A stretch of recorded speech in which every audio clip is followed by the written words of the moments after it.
And ito nga guys, yung sinasabi nating this is abundance of money, wealth, riches. Kaya nga 'di ba, parang sabi ko sa inyo, magkakaroon kayo ng extra income, no? Extra source of income. Itong extra source of income na to, magdudulot ito ng labis na dagdag talaga financial gains. Ito mga kapiksi, talagang madadagdagan yung source of income mo, and para magiging stable din siya, guys. So parang hindi ka na masyadong mamamroblema sa pera, mga kapiksi.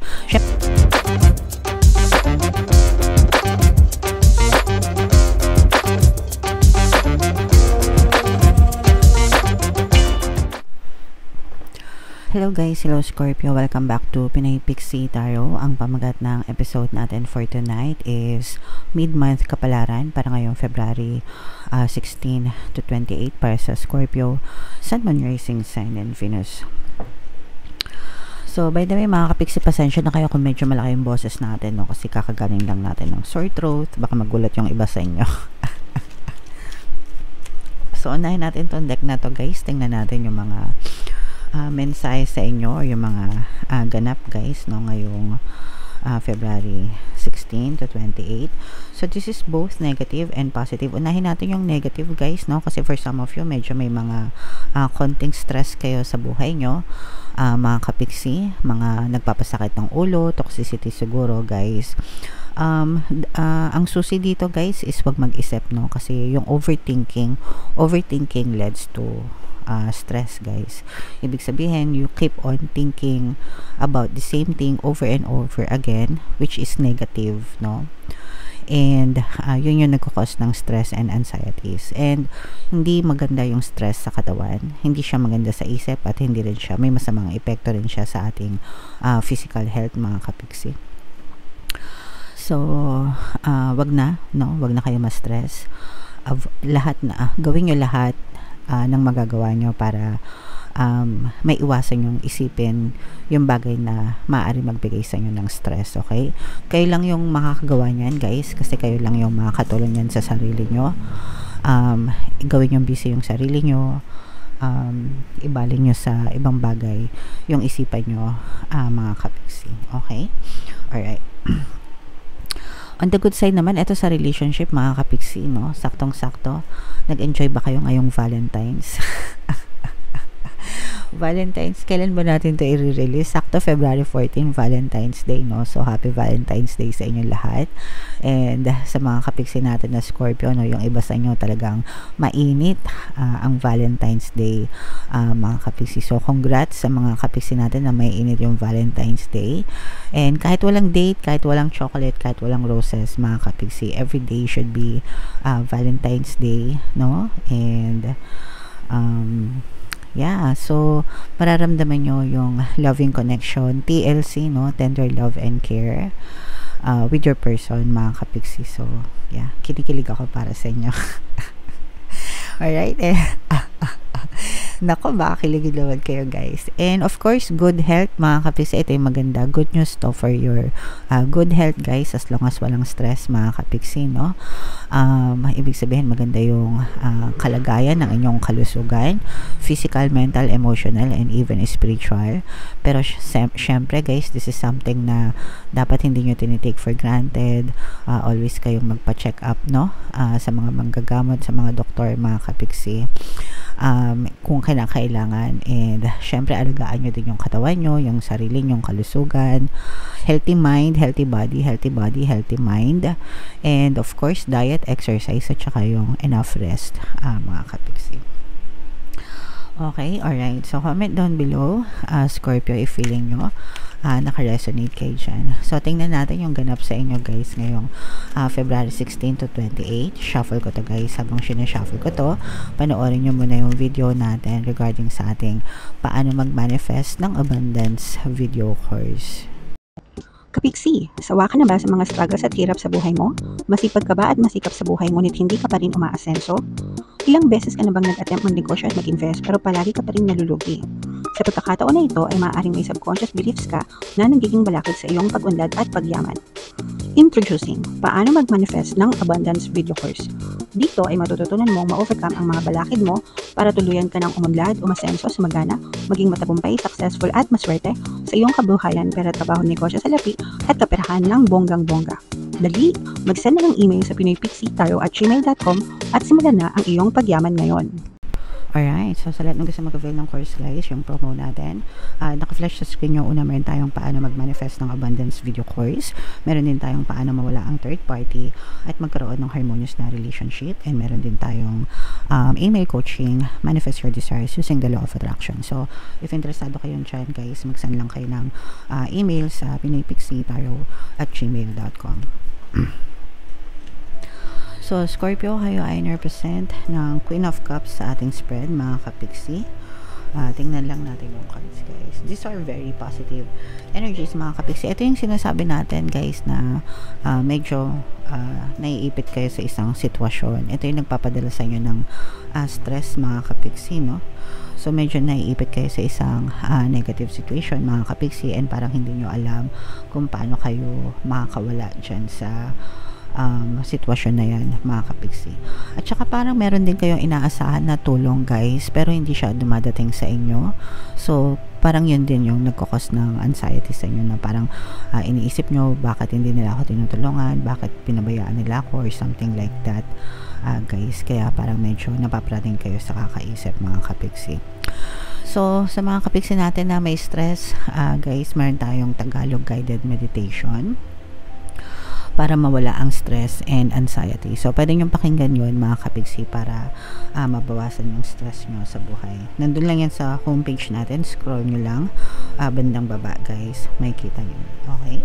Alright. On the good side naman, mga kapixie, ito nakakita tayo ng magagandang daloy. Ito, magandang daloy ito sa kaperahan. Actually, may mga opportunities na dadating sa inyo, guys, no? When it comes to money, itong mga opportunities na to, para magdadala ito sa inyo ng extra income, guys, no? Lalo na sa panahon ngayon, guys, kailangan natin yan kasi sometimes kahit may trabaho tayo, kahit may sahod tayo, 'di ba? Yung iba sa atin kinakapos pa rin, yung iba sa atin umuutang pa rin. Sabi nga nila, 'di ba, sa internet, yung sahod natin sakto lang para hindi ka mamatay. So it's true for most of the people, mga kapixie, no, na parang sumasahod lang tayo para magbayad ng renta, para magbayad ng mga bills, no, internet, tapos yung groceries konting-konti na lang, 'di ba, para lang makakain tayo, tapos antay na naman tayo ng next na payday. So kapag ganun kasi yung aasahan natin, talagang pang survival lang, no. Pero ito guys, maaari ito magdala ng additional source of income para sa inyo, para medyo madagdagan naman yung kinikita nyo, mga kapixie. So syempre, i-embrace nyo yan, guys, no. Basta masipag tayo, guys. And kailangan talaga natin maging masipag, mga kapixie, okay? And this is ito yung sa love natin, mga kapixie, no, yung sinasabi nga natin, caring connection. For some of you guys, parang feeling ko yung iba baka nagsisimula pa lang kayo sa relasyon nyo, yung iba naman guys parang nare-rekindle, no? Ibig sabihin parang nagre-restart yung relationship nyo, nagsisimula kayo dun sa time na bago-bago pa lang kayo, ganyan, ng person mo, yung tipong kilig-kilig ba, ganyan. So parang nababalik yung ganong klaseng alaala and ganong klaseng feeling sa inyo, mga kapixie. Alright? So yan, i-mind nyo na yan sa comment section. Mind harmonious relationship, mind opportunities, dagdag kita. Yan. So i-mind nyo yan, guys, sa comment section. Deserve nyo yan. Ayan, oh, grabe, sobrang ganda. Ayan, oh, guys, this is abundance of money and abundance of love din, talagang yung sa relationship, guys, talagang yun, saktong-sakto talaga yung message, guys. Again, sa relationship, no, talagang nare-rekindle yung romance nyo, mga kapixie, parang parang nag-iinit ulit. Mainit talaga yung Valentine's ng mga Scorpio, eh. parang nag-iinit ulit, no? Guys, yung love and relationship nyo, nag-aalab yung pagmamahalan nyo sa isa't isa. Although, hindi naman ito magre-resonate sa lahat. Pero doon sa mga nakaka-resonate, guys, congratulations talaga kasi ramdam na ramdam talaga natin yung init ng pagmamahalan nyo. Okay?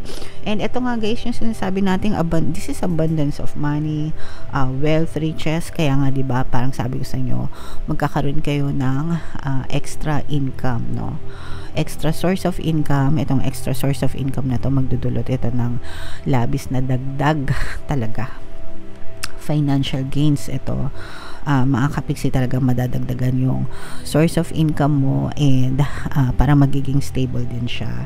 Guys, so parang hindi ka na masyadong mamamroblema sa pera, mga kapiksi.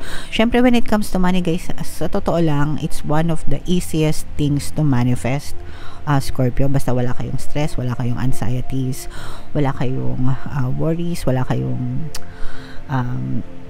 balakid, no, money blocks, no. Just affirm, guys, no, consciously affirming yung mga sinishare ko dito sa ating channel. Money come to me, palagi ako may pera, palagi ako nagkakapera. I'm the queen of abundance, I'm the king of abundance. So ako mismo, guys, I live by those affirmations. Everyday ko yan sinasabi, and ever since na nag-conscious manifestation ako, talagang everything fall into the right places. Kung ikukumpara ko yung buhay ko dati, sobrang ibang-iba na, kaya sinishare ko sila sa inyo. Simple pero super effective, guys. At saka yung mga pampaswerte subliminals natin, pakinggan nyo lang araw-araw, huwag kayong magsasawa, talagang magbabago yung buhay nyo paunti-unti. Okay? So yan, i-mind nyo na yan, guys. Sa comment section, deserve nyo yan ng sobra, mga kapiksi, and comment down below if feeling nyo naka-resonate kayo dyan. Bunot lang tayo ng isang card pa para sa inyong additional na message, guys. Sacred space, mga kapiksi, no? Create an altar or visit a power place to connect with the divine. So, ito, mga kapiksi, no? This will not resonate with all. Kung meron kayong space sa bahay nyo na pwede nyong gawing dedicated space para sa altar nyo, sa pagdadasal nyo. Kung wala naman, guys, okay lang. You can stay in your room. Ang importante is yung act of praying, mga kapiksi. Okay, yan naman, pwede kayong pumunta sa simbahan mismo, direkta kung gusto nyo, and doon kayo magdasal. But for me, any place will do. Your heart, make sure that your heart is sacred. Yun yung sacred space natin, yung puso natin. Kaya dapat nililinis natin yan, no, sa mga any negative emotions, mga kapiksi. Okay? And yeah, just pray to God, pray to the universe that all of your desires will be given. Yeah, so you can have it, guys. Alright? Okay, so comment down below, Scorpio, if feeling nyo naka-resonate kayo dyan for more tarot readings. Ito yung playlist nyo. Ito naman yung ating success stories ng paano mag-manifest ng abundance video course. Click here to subscribe, guys. Ito yung ating mga pampaswerte subliminals. Thank you for liking, sharing, and subscribing. See you again next time. I love you all, mga kapiksi. Have a nice day. Bye-bye.